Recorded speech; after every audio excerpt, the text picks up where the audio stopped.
But nonetheless, we have to rank who we think are the top 5 teams in the National Hockey League as we speak here on NHL Now. So, Dave Reid, you want to kick it off?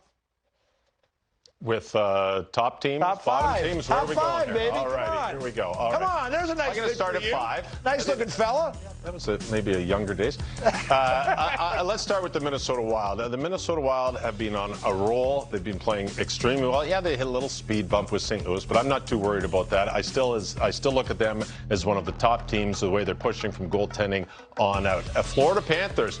Bill, I love your Panthers down there. Man, they brought Bennett in. All of a sudden, that line has got a little more grit. And Duclair's flying. Huberdeau's having a tremendous year. Barkov is being great. Spencer Knight, is he going to start in the playoffs, or is it going to be Bob? We'll wait and see. Either way, this team, with Aaron Ekblad not in lineup, is still one of my top teams in the league. Pittsburgh Penguins, yes, they lost last night. Doesn't matter. I mean, this team is... No, they won. Excuse me, they won. It was an overtime. What am I thinking? They won. Yeah, that's not why I put them up there. I know. I say it's fatigue. There were 10 games. We're doing a lot of shows. Right. A lot happening. Yeah, so it was a huge overtime win for the Pittsburgh Penguins. I've got them right up there without Evgeny Malkin. Carolina, I can't say enough good about Carolina. I love watching Carolina and the speed that they've got. And when you win 10 in a row, yeah, seriously, you're going to be the best team. You're number one. I don't care if you're playing American Hockey League teams. It's 10 in a row. They're winning 10 straight games. Their penalty killing's on fire. Their goaltending, probably the best duo in the game. Mark Stone, one of the best players in the game, is playing fantastic.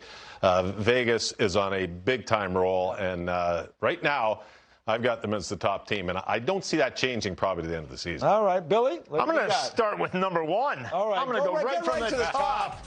I'm going to go Carolina Hurricanes, the way they're playing. I watched them play the complete package. They got the number 1 power play unit in the NHL.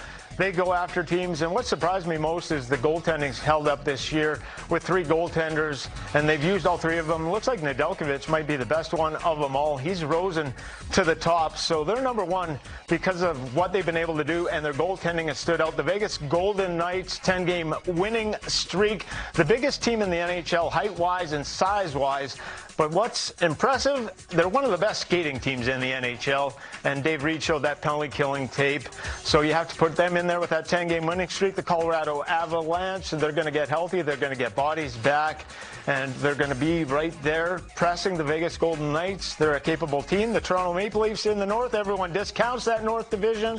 But when I watch Toronto play and the way that they can better defensively, they can beat you off the rush, they can do it off the forecheck, and I have the Florida Panthers at number 5. The addition of Bennett has been really good. Really good. And Carter Verhaeghe's waiting in the wings to get back healthy, and he'll be on that top line when he does, with Alexander Barkov, make them much more dangerous.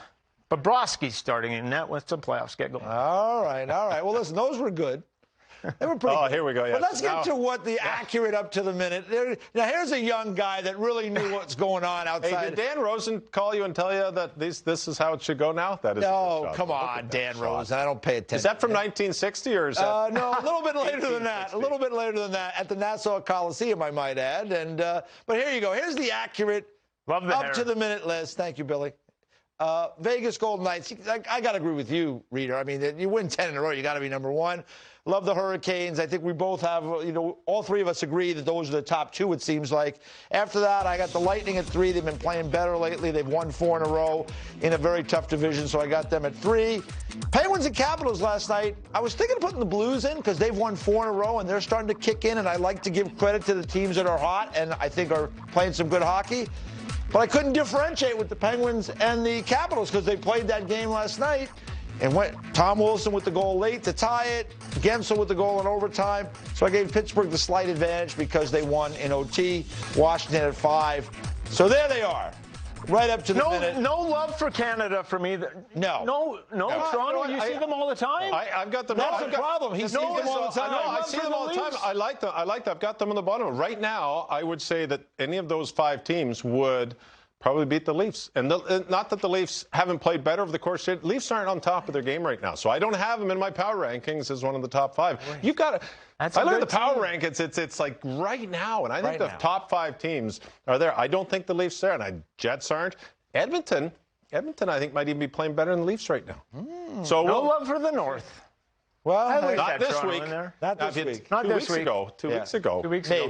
Maybe, but not right now.